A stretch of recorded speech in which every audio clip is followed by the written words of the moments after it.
Logistics before we kick into the questions for today. But I did want to start by recognizing that every day we work and live on Aboriginal land, and to acknowledge the traditional owners of the land that I'm dialing in from, which is the Wurundjeri Woiwurrung people of the Kulin Nation. If anyone on this call, if you know the traditional owners of the land that you're joining us from, pop it in the chat. We'd love to see where everyone is dialing in from. And we pay our respects to elders past and present and extend that respect to any First Nations people on the call today. Hello, everyone. Welcome to our third episode of the Unfiltered Female Founder Focused interview series. Um, did anyone on the call join the webinar with the Clutch founders or with Maddie Guest a couple of weeks ago? Comment in the chat if you did. Say hi if it's you. I want to see if we have anyone returning from those calls. But today, I am so excited to shine a spotlight on the wonderful Taylor Bird. I'm going to give a little bit of a brief intro. Sorry, Tay, you haven't heard this. But Tay, alongside her husband Steve, they are the founders of HYRO. Together, they're building Australia's most loved hydration brand. We're obviously going to cover the origin story here, why they started it, what HYRO is. But I did want to establish from the outset that Tay and Steve are far from your typical founders. So I've been following their journey since Startmate invested in HYRO about a year ago now. Couple of things, I'm going to say three things that I've always really admired about them just to set the scene. First one is that no one builds in public better than the Hyro team. Like they are my go-to to direct anyone to check out their socials. If anyone wants a lesson in like what is best in class brand building, founder-led marketing. So I'm very excited to dive into that with Tay today. Um, the second thing, which hopefully won't come as a surprise to anyone who's on the call today, is that they have somehow managed to start a family in the midst of this crazy early stage founder journey, and they somehow make it all look so fun and easy. So I'm very excited to dive into that as well.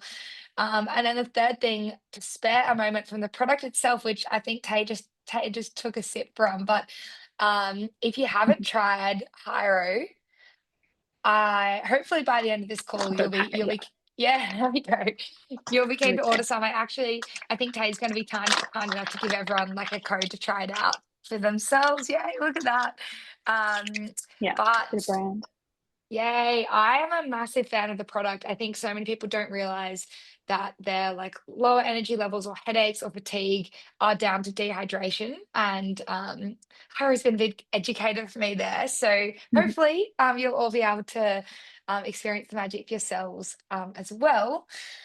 Final couple of things from me, and then we'll dive into questions. A couple of logistics. Please make sure that you're all on mute. We'd love to see your faces though, so feel free to turn your videos on. Second thing, in terms of how the next 45 minutes or so are going to work, the first 30 minutes or so, I'm going to be asking Tay a bunch of questions. It'll be a bit of a fireside chat. But the last 15 minutes, there'll be a chance for all of you to ask your burning questions. And you would do that via Slido.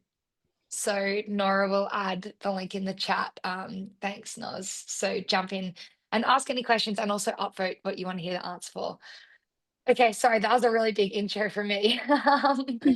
But Tay, let's get stuck into it. I mean, I want to start right at the very beginning, get the Tay origin story. Tell us what were you like as a child and what did a like successful future look like for you? As a child, I think I've always been driven to do my best and achieve. It's always something that's come naturally throughout school and growing up. I've always been an active person, so I think as a kid, I would always have an activity on every afternoon, or um, weekends at the beach doing nippers. Just kind of always been a bit non-stop, I guess you could say. And then I carried that into my young adult life, like going to the gym. And then I think at one point I was playing like 4 or 5 codes of sport at once. So I'd have a training every afternoon and then have games on the weekend, like netball, soccer, futsal, AFL, and rugby seven. So I've always been really into my sports and had that kind of competitive side. Um, and then I've always been told, I guess, to slow down from parents or people around me, like I'm doing too much. But it was always kind of just who I was or what I enjoyed doing. I liked being on the go.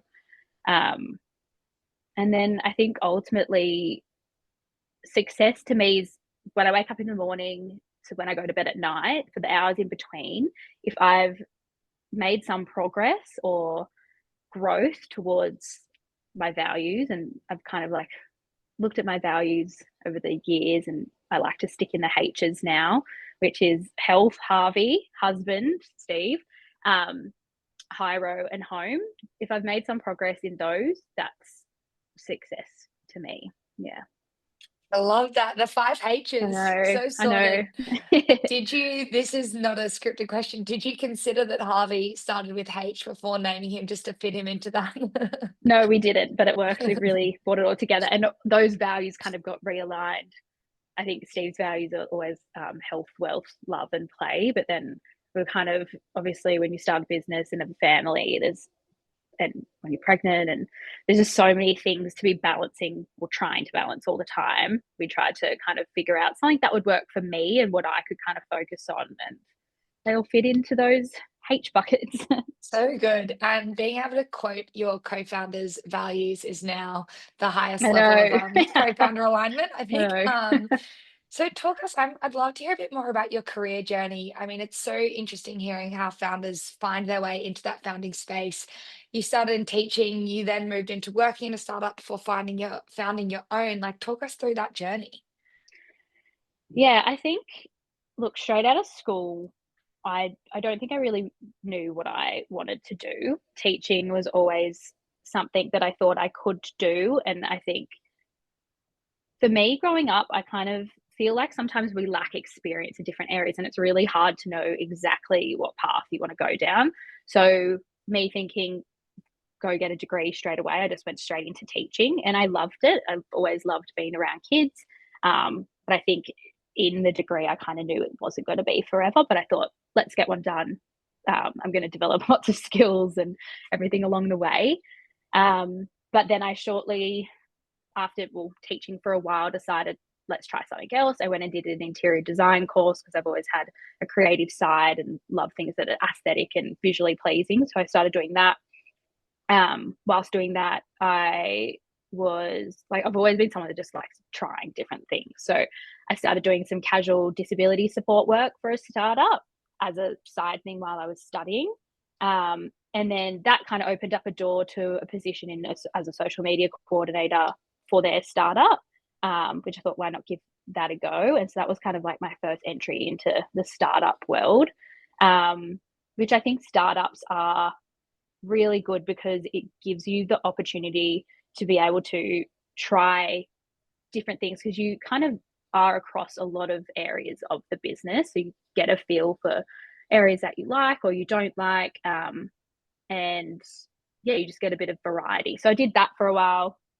I also, this is like a bit of a random thing, but I also had trained to try and become a firefighter, but then I had a stroke randomly. It's such a weird thing, but yeah, I had a stroke the week before I was supposed to do the physical test. So I passed all the first tests, the psychology and cognitive testing, and had been training. And then the week of, I had a stroke from a hole in my heart. So then that kind of veered my path, which was all good. I then had a little heart operation where we closed the hole, but it just meant that that wasn't the direction I was going to be going down. I then decided that when I was doing the social media role and in that position for the disability startup, I feel like I did a lot of personal growth there of self-awareness, self-development. And then I decided that wasn't quite where I wanted to go. I had a friend reach out to see if I wanted to apply for a job at their startup, which was in the tech world, as a sales and account manager. So me being me, I was like, yep, why not? Let's try something different. Just trying to figure out where I was going. So I did that, started in them, and that's actually where I met Steve, who's now my co-founder, my husband, and the father of my son, Harvey. But I do think it's amazing how the world or the universe plays out, because I always look back at where I've come from and all the decisions from teaching then to moving into, the social media role. And if I hadn't done that, I wouldn't have done the self-awareness, and then I wouldn't have taken the role in the tech. And I feel like sometimes it doesn't make sense when it's all happening and feel like you're all over the place. But one day you kind of look back and you're like, wow, everything that I've done up to this point has got me here. But yeah, high I level. love that. I feel like you're so right. It's really easy when you're in the midst of it all to feel like, where am I going? Like, is this all leading up to something greater? But that's so amazing to hear in Mm, retrospect how saying yes to each of those opportunities led you to where you are yeah, today. yeah. Um, and what about the step from then going, okay, I've loved working in a startup now, together with Steve, like you founded your own. Like, what was that jump? I think so. Met Steve, and then we um, obviously started dating in a relationship, and he was actually moving on from a company that he'd built before, which was Shine, a better for you energy drink. So his plan was always to build another business, um, but we were actually going to do a Europe trip and go traveling. Um, However, then we found out that I was pregnant. So this is a bit of a spanner in the works fast, because Steve and I actually had only not been together a very long time. Um, so it was a big decision for us in general, which took a lot of thought from either side. We actually both went and saw a psychologist because naturally we had lots of fears come up around um, the situation. And we decided then that, yep, we were going to have Harvey. And that that then forced the decision of, okay, maybe we're not going to go do a Europe trip because I don't really want to do a Europe trip pregnant. Um, and Steve thought, well, if we're going to be here growing a family, why may as well start the business now. Um, so I think for us as well, he had seen a gap in the market. It was always like hydration was always something top of mind for him because he thought there was a gap in the market. Like with Shine, he saw a gap in the market in the energy drink space for a better for you option. We've both, as I mentioned, always been active into our sports. Um, and we were looking at hydration drinks, and everything on the market was either full of sugar or artificial ingredients. So we thought that there was an opportunity there. At the same time, me falling pregnant, I started to really um, feel firsthand the impact of dehydration and how it affects your health. So it was kind of us trying to solve a problem that we had already. Um, so we went kind of all in on that. So talk me through. It's funny because I know you said before deciding to like have Harvey, you obviously went and saw like some psychologists and thought through that decision. But what was the decision making process to go? We want to start a business in this time where you're pregnant and that's obviously a lot on your plate as well. Yeah, I think Steve was looking for his next thing, so it was going to happen. I think for me, on like my decision of being a part of it was Mm. I'd always, I think I didn't mention it before, but I always wanted to start my own thing. I'd like start creating a brand. I think I started doing it for like a jewelry company. Or I was just trying to figure out, like, I always think I wanted to have ownership over something. I created a gratitude journal. It was called Be Well Journal. And it was about, um, your daily gratitude, self check ins, a habit tracker, which had hydration in it. And I created that, but then I never actually got to the process of production. So I think I always had a passion for it. And then Steve obviously has the skill set and the experience. And him wanting to start one, we thought we loved it. We loved doing everything together. Like we'd train together, we'd run together. I did my first marathon with him. Um, we're like best friends. So it kind of just made sense at the time to do it together. I think I would have had FOMO if I wasn't involved. I think we knew from the beginning it wasn't going to be easy having a baby and a business at the same time. Um, but everything tough usually is worth it. So yeah, that was, we just, I don't know if we really thought, we both just got really excited about it and we're like, yep, Yeah. we're going to make it work. Yeah. Yeah. Well, Yeah. it's funny. It's kind of similar to what you're saying with other junctures in your career. Like an opportunity came up and you said yes. And that seems to be like Yeah. a running theme here. Common thing. Um, Yeah. so talk us through, let's step back and talk about Hyro for a second. Like, what's the mission and what makes Hyro as a product so special? So our mission ultimately is to build the most loved hydration brand. We think everything is better when you're hydrated. when we started looking into the stats around hydration, we realized it wasn't just us. 80% of Australians are dehydrated. That's 4 in 5 people, and most products on the market are targeted at either elite athletes, so for performance, or for a medicinal purpose, something that you have after you're sick and you pick up from the chemist. But the reality of it, 80% of Australians aren't just elite athletes or people that are unwell. It's your mainstream consumer that are your mums, your dads, your people that go to Pilates, that just go to the gym, your tradies, your office workers. It's everyone. So we wanted to create a product that, spoke to everyone and wasn't just for those niche categories. So yeah. And give us some of, I want to talk about the Hyro journey, but maybe let's focus in on that like super early stage then. You're pregnant with Harvey, you're still trying to create the product itself. Like, what was that journey like? And maybe give us some insight into some of the highs and lows. It was chaotic and hard. I mean, a lot of the process, it had its benefits. I remember when we had the sampling, we actually did do a little baby moon to Bali, and then I ended up getting sick. So then we had Hyro, and I was literally just doing Hyro. But a lot of the process, it did have ups and downs, because obviously when you're pregnant, you go through so many body changes, so many hormones, and it affects, me personally, it affects my mood or how I'm feeling or just how my brain is functioning. So yeah, but at the same time, it was super exciting. Like, it was something that we were working on together. It gave us kind of something to work towards. And yeah.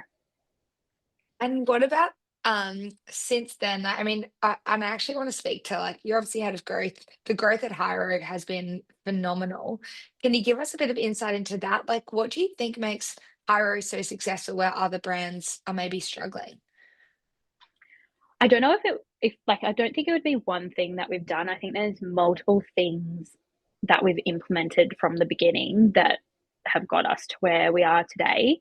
I think starting with a good brand from the beginning and investing there, and then also investing in our website from the get go. A lot of founders just purchase a $79 Shopify website and then wonder why they aren't standing out in a crowded market. And, at the end of the day, if you're an e-com brand, your website is your shopfront. It needs to look amazing. It needs to have an amazing customer experience. It needs to have a good flow so that the person actually, ends up buying the product. So I think, yeah, and we did get a lot of feedback on our website from the get-go, and we did invest in that area, but I think that was a key thing. Then our brand, we actually engaged Peter Brennan. He's the co-founder of Heaps Normal non-alcoholic beer. We thought that he created their brand as well, and we thought that he did something really special there and actually made non-alcoholic beer cool, which we didn't think someone had been able to do before. So we had a chat with him and told him our vision of what we wanted from the brand. We wanted something bold, relatable, fun, something that stood out in the market and that was different to what was already out there.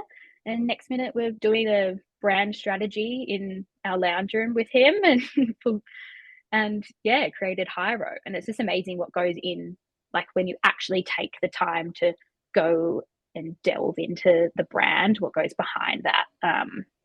Our H, this is like a little insight. I don't think we've told many people this, but we were trying to think of an icon for the brand, something that, would be recognizable.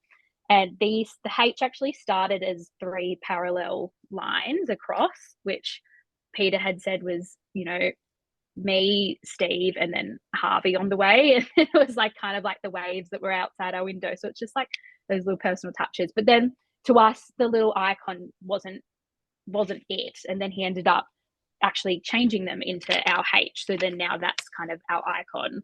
And it's like, but it's just like those little things behind the brand that just helped bring it all together. Yeah. I think as well, sorry, we like to say 4 things kind of are our biggest growth things. Usually like investing in the website, the brand, I think getting influencers on as ambassadors, influencers on as investors. Um, Today in influencer marketing, it's so saturated and transient that we think consumers are seeing through an influencer just pushing a product as a one-off because so many people are doing it. But by actually bringing on influencers to invest their own money, um, the consumers can see that they truly believe in the product, and then it also changes how they show up for the brand as well. So we're about to launch Sarah's Day's new flavor with her. She has been a part of, the product direction or the flavor development, and then even the campaign strategy behind what we're about to put out with her. And then, yeah, just that's pretty amazing. And then the content that we're putting out, we're just trying to make it quality, make it engaging, relatable, fun. These days, everyone on social media, you want to be entertained, and that kind of goes towards how we're trying to build a loved brand, is entertain our consumers as well, and then put that behind our paid ads and focus there. But yeah. Yeah. Oh my gosh, it's comprehensive. Yeah, I feel like Yeah. the influencers as investors is such a stroke of genius. And like, what's been the process? Like, when you identify someone who is hypothetically a good partner, do you then just like reach out to them and you sort of pitch them to get on board, or like are people reaching out to you, or how does that even actually work? It's a bit of both. From the beginning, Steve was kind of in charge of our fundraising because he's had previous experience. He had people that backed him from what he had done before, and he just has a natural ability to get people excited and bring them on the journey. He's just very good at that. Tells them the vision, and they're like, "Yep, I want in." So he got a few investors on, and then it kind of then there was like a bit of a snowball effect. Like one investor kind of then introduced us to another investor, one that came on. Then said they had a connection with Kurt, which was Sarah's partner. So we had a few meetings with Kurt, sent him product. He started loving it. And then that's how then Sarah started to get involved. We had a few meetings with her. And the same for our athletes like Quade Cooper and Daly Cherry Evans. It kind of just was like connections that just were linking up. Oh, Yeah. quite organically. Yeah. Okay. Well, Yeah. I do want to hear, I know you've mentioned Steve a couple of times. Like, I want to ask you, like, what's it like co-founding a business with your partner? Oh, sorry. That's good. Calling. It's amazing. We get to do everything together. We get to be on the journey together. I think the brand naturally was a part of our lifestyle anyway. We love going to run clubs, or we love doing Pilates. So it helps us be able to keep doing that and also do it together. We get to go through the highs and the lows, and we like to say we get to be in the trenches together. If it was just Steve doing it, I think like it helps us be able to relate to each other as well, because I know what's happening in the business or what he's going through. He also knows what I'm going through. Helps us be able to, I guess, support each other and then know when to challenge each other or not. But at the same time, it's hard. Like sometimes, home can be brought into the office, or things that happen at home can be brought into the office, and vice versa. Things that happen in the office can be brought home. So just being able to have a quick conflict resolution and communicate properly so that we can move on. We try to make that work as best as possible. Yeah. Yeah. I'm interested to know a little bit more about that, because that separation between work and life, like, do you see your work as separate from your home life, or does it sort of all just combine into one? Yeah, no, it's definitely not separate. We like to say that we don't believe in work-life balance. I think it's kind of impossible to when you do own a business. We call it work-life integration, where, you know, it's impossible for us to try and balance everything. The team is great now that we started to build out the team, and they understand what it's like to have a baby as well. So sometimes Harvey will be in the office like in a meeting, or he's at 6 a.m. run clubs, or he just brought along on the journey with us. And then like sometimes it like weeks feel like they do just flow into each other, especially when we have events on the weekends. But when we do have a weekend with not much on, we do try our best to just relax and do a family activity where we just focus on Harvey, which it was actually funny. The other week, we just sat at home. It was a nice sunny day. We've got now a backyard, and we just sat there reading our Kindles, and Harvey was playing or playing around. We're like, he's actually never seen us just sit and relax. He's always seen us go, go, go. And we're like, oh, he's actually probably having a really nice time, and he's probably feeling relaxed. But it was a big eye opener. We're like, we probably need to do this more often, just like sit and chill, because it is very much go, go, go a lot of the time. Harvey seems like he loves coming along to all the rom-coms and events, Yeah, and I'm sure he gets a lot of attention as he well. does. He loves attention. He doesn't have a choice, though, the poor guy. But Yeah. at the same time, I think we're very lucky. Like, both of our families help out where we need it, as much as they can, and I think that's so important.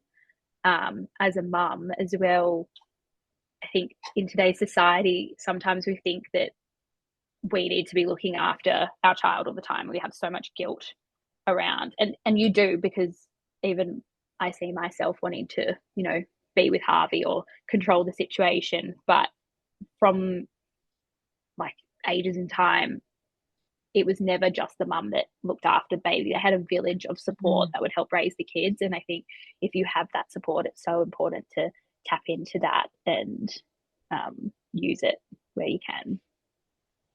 And how did I know it's amazing now, you, like, bring Harvey along and as you say, you integrate it really well, but what are, like, the earliest stages? Like, Harvey's born in his first, like, few weeks or months, like, how did you both think about taking time away from the business when the business was at such an early stage as well? I think we didn't really take much time. I mean, we were working from the hospital um, the whole time. I probably had a little bit more time off, but Steve was there still working. It was actually on our way home from the hospital that we got a call saying that our manufacturer was going to voluntary administration. So closing down, we were like, are you getting me? So we literally had to get him to take our product and move it somewhere else so that we could keep it and we wouldn't slow down our process. And he actually helped us then find another manufacturer, but then get set up again straight away. But we work over Christmas. We were working on our honeymoon. It's just kind of non-stop, always working. But I'm very lucky. Like, there obviously was some time where I wasn't as involved in the business. I've still always been working. I always like to say to Steve, I've never had the chance just to be a mum, because it's always like so many things in my mind I'm trying to balance.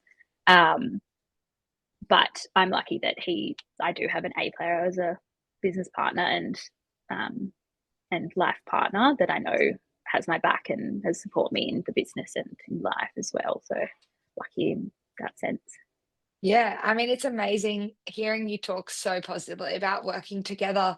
I feel like for so many people, working so closely with their partners would feel very challenging. Like, what advice do you Mm. have for people to in terms of thinking about that? Like, how do you think you guys make it work so well? I think it depends. I think every relationship is different. So you probably got to really assess that before going into it. I think Steve and I, although so we hadn't been together very long, and sometimes, and even with a baby, sometimes we say it was kind of an advantage because you're still in that honeymoon period, I guess, where Yeah. you haven't built up all this resentment of a long-term relationship, which I think, when you throw in the stresses of a business and having a child has benefited us in some way, because there's a little bit more leniency towards the other person when things do get tough. Um, but I think just being able to communicate, like, as much as you can, um, and also, as I said before, just being able to have a quick conflict resolution. Like, yes, you're allowed to disagree, but sometimes aligning that you have to agree to Mm. disagree, and um, yeah, move on from that, but be able to move on from it quickly. I think, yeah, all relationships are different. We were very much a couple that enjoyed doing everything together. We're each other's Yeah. best friends. So I think then, getting to build a business and getting to, experience all these highs and lows together, is something that we thrive off as well. Mm. Of course. Mm. And then is there anything you think you'd do differently next time from from those first really early months with Harvey and through the pregnancy as well? And I don't know if you're happy to say you've got baby number two on the way as well. Yeah. Yeah, like how are you thinking about the next like that next going around again? I think, look, I pulled off the rearview mirror to my life a long time ago. I think I'm just in it now. I very much we've just gone with the flow from the beginning, and I don't really regret any of it. Like, whilst maybe it would have been easier not having a baby, it was the decision that we chose, and we've been very much all in with it. And I think people say you can't do it all, and I think maybe that is true, but you can do the things that matter if you care enough about them. And I think, like in any situation, you can make it work. Um, yeah, and then we thought, you know, I've always wanted to be a mum and start a family, and I wanted the kids to have a close age gap, and I didn't want to, just because I think it might be tough for a period of time, I didn't want that to change the decision. So we decided, we want to have another one because they'll be about 2 years apart, and we like that age gap for kids. We want them to be close, and like we'll make it work. Yes, it might get a bit more chaotic, but we'll adapt and Yeah. we'll work it through. Yeah. I love that saying like, yeah, maybe you can't do it all, but you can do what's important to you. And that's such a good example of Yeah. that. It's like, no, this is something that's important is, the age gap, whatever it is. So you can kind of find Yeah. a way to make it work. Yeah. I might ask one more question, then I'll jump over to the questions on the Slido because I want to get through as many of those as possible. But I want to it's been awesome talking like high level as how you think about balance or integration in your life, but I want to know what it looks like from the inside, really practically. Like, talk us through a day in the life of the Bird Chapman Hyro family. Honestly, it changes every day. It's so hard to say that this is like how a day would be structured, especially now that I'm pregnant. It's like before, when I started postpartum, started to, feel myself again, I guess a day would be waking up early to go train. Usually I'd try and get that done at 5 and then come home. And then Steve would go train. We'd do like a bit of a tag team before getting Harvey ready. And then the day is just determined by whether Harvey's at daycare or not. So usually then get him ready, drop him to daycare, then straight into office to um, be with the team. But otherwise, if I have him, it just depends. Sometimes it might be going to do an activity with him. Um, Other times, if I really need to be in the office, he'll be coming into the office as well. And I think the team's so understanding around that. He is a bit distracting, especially as he's gotten a bit older, because he just wants to, he's a menace throughout the place. But um, we make it work. And then, yeah, it just depends what we've got on in the week as well. Like if we've got an event on or, an interview or a podcast, like we're always just adapting and updating as we go. Now, with the pregnancy, I think I've tried to sleep in a little bit more because I'm very fatigued. But, and then also I think it's changed because it's now not just myself that I have to look after. So even if I go do a workout and get tired, I'm just worrying about myself and my own Mm. work. Whereas now I've got Harvey to worry about as well, which does add a whole other dynamic to it because I can't be super exhausted because he's a ball of energy. So yeah, that's That the is day in the amazing. life. Okay, well, let's jump into some of the audience questions. Um, Let's jump into Slido and upvote. There's so many questions that have been submitted. I don't think we're going to get through them all in the next 7 to 8 minutes. So jump in and upvote the ones that you are super keen to hear about. Some of them I think we've already covered in this chat as well. So Tay, let's jump into some of these. Okay. The first question is, how did you deal with the lack of income, e.g., while starting a business, with raising a family and other financial obligations? It was hard. We were lucky because Steve had a big payout from Shine that he got from leaving there. So we kind of like relied on that. I had some savings as well. Most of that we did try and put back into the business. But we kind of relied on that, and we were lucky to, have parents support us for a little bit. But as soon as we started to raise the money for HYRO, we could then start paying ourselves a small salary to help us get through. So that is definitely where the investment side came into it, because the work that we were doing on it, we could actually pay ourselves for it. Yeah. But Yeah, and I guess that would be hard if you are founding a business yourself and you aren't going to get external investors. I think you'd want to just make sure that you have, you actually have some financial stability to be able to then do that. Or as well, I think from HYRO perspective, it wasn't just like a side hustle that we were going to be doing as a side project alongside working. We kind of went all in straight away, and the idea from the get-go was to grow fast. So force that outcome, I suppose. Yeah. Okay, the next question I think you've touched on, but maybe you could talk about if you have any kind of arrangements here. How do you manage childcare alongside work? Do you have childcare and Yeah. any family help? Yeah. So Harvey is in daycare just a few days a week. Sometimes I put him in extra days depending on what we've got on. And then Steve's mum is retired, so she helps out some afternoons. If I spend the morning with Harvey, then she'll sometimes take him for the afternoon. But as well, when he naps, he has a big nap in the middle of the day, which also then helps me dial in on some work. Again, it helps having a co-founder as well that's in the office full time, being able to be across the business always. So yeah. Okay, lots of moving pieces then. Yeah. Okay, Next question is, how did you assess competitors when deciding on this product, e.g. differentiation from Hydrolite, Hydro Mama, etc.? Yeah, so I guess we did a lot of competitor analysis before launching the product to decide, okay, how do we want to position ourselves in the market? As I mentioned before, a lot of brands were either performance targeted or for a medicinal purpose. So Hydrolite, I've always viewed as a medicinal purpose, something that I take when I'm sick.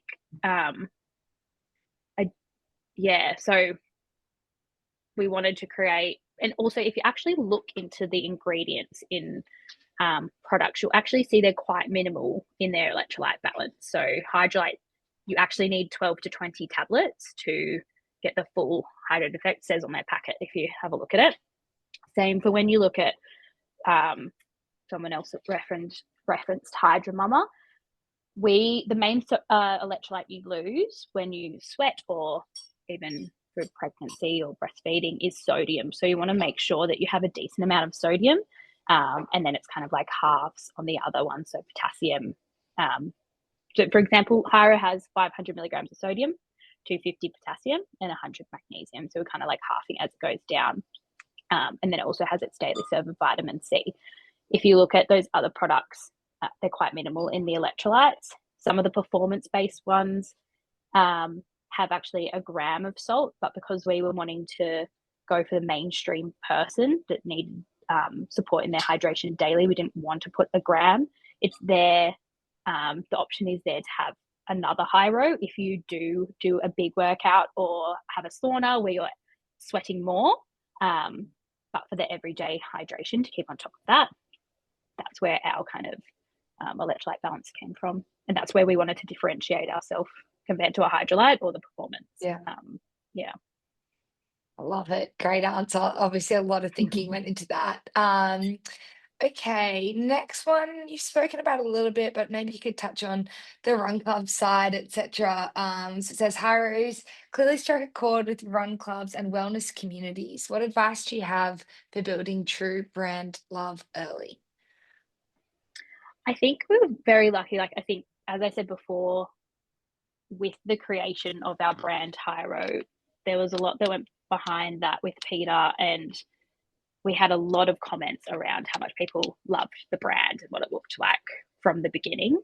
And then we just started getting involved in, run clubs are having such a moment in society. Everyone, I think people crave community and, you know, that social hit as well as much as it's good for your wellness. And so we started supporting the local community events, because to build a brand people love, I think getting out in the community and showing up for them helps that. And that's what we do among our content as well. Everything that we do, I guess, is in the direction of how we build trust with our consumers, or, you know, relationships, or being relatable to them. And then I felt like that helps us build a brand that people love. Yeah, absolutely. We've got, were you still working when you started Hyro, and how did you decide when it was time to go all in? No, so I worked. We made the decision that we were going to start Hyro, and then I stopped at the tech startup that I was working at. It's actually funny. My boss there is actually Steve's best friend, and that's how then I had met Steve. But at the same time, it's a startup, and they didn't have maternity leave or anything, so I was Mm. going to have to stop there at some point. So that kind of helped us make the decision that, okay, I'll just move over onto working on Hyro, because it wasn't like I was going to get a benefit from staying and working there. Wow, so you're pretty all in from idea stage with Yeah, Hyro. yeah, Wow. yeah. I think you had Um, to be. Yeah.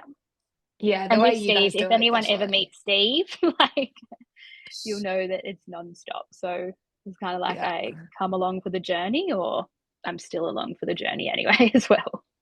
Yeah, the definition of all in. Yeah. Okay, I might ask, oh, we're at time, so I might just ask one, two more questions. So can you share some examples of, is there a time when you were stuck between business and family, and what decisions you made? What was a particular difficult decision to make? I think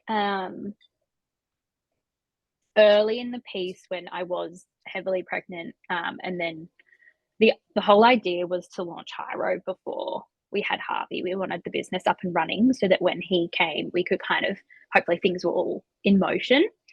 That didn't go to plan.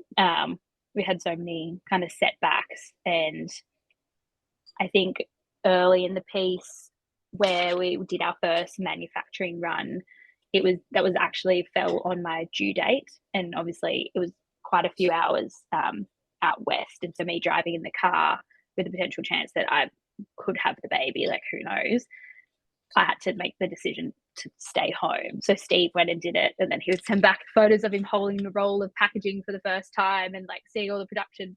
So I think that was kind of hard, and I felt like I was missing out on those kind of key moments in the business. Um, I think there's constantly things that pop up which I have to make the decision, um, especially if I can't find support or help for Harvey, that I have to just sacrifice and not go to, or not do. It's hard to like try and pin down one exactly. I think that was probably a key one in the early Mm. piece. And then again, even for things like on our honeymoon, where like ideally we would love to just be in our little bubble, but we just had so many things. It was a period in the business where everything felt like it was just going wrong. And, you know, we kept selling out and running out of stock. And ideally, that's a great problem to have, because obviously you're selling the product, but we didn't want to be selling out because we always wanted to keep growing. And we just had one thing go wrong after another, where we kept pre-orders on because we thought we were doing a production run, but then we found out that the warehouse actually miscounted for a particular flavor, which can take 12 weeks to come. So we had to do some deals and try and find another business that had us like part of the flavor, if we could buy it off them. Then finally had it booked in for production, and then our manufacturer's wife then cut her finger off and they were in hospital. So then that pushed back, all whilst people are waiting for their orders. And so it was almost up to a month of people not having their order. And so all the customer service issues coming through and us having to Mm. explain. And then for another flavor, they packed, they finally did production and then packed it into a flavor we hadn't even launched yet. And this was just all happening one after the other, and all dealing with this whilst we were on our honeymoon. and ideally would have been amazing not to have to do the business, but it's just a What a choice we had to honeymoon. make of like, we've got to be doing this. So yeah, just those type of things as well that Yeah. Well, yeah, you guys are you amazing. kind of have to So, do it. so dedicated, so committed. Maybe just to wrap things up, like do you want to let everyone who's still on the call know, like, how can they follow along? How can they support? Yeah, so I mean, follow along. You can always follow us on Instagram, post the content, but also we've got a YouTube which is building Hyro. So it takes you on the journey of building $100 million brand. We feel like doing that shows people the messy parts as well, and that it is tough and what it's like with Harvey and growing a family whilst growing a business. And we hope that you can kind of other families or business owners can relate to that and kind of shows us we're human as well.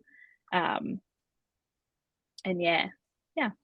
Yeah, And love also, it. All if you right. guys want to try the product, there's Yeah. a discount code or anything like that. You can give it a Yeah, go.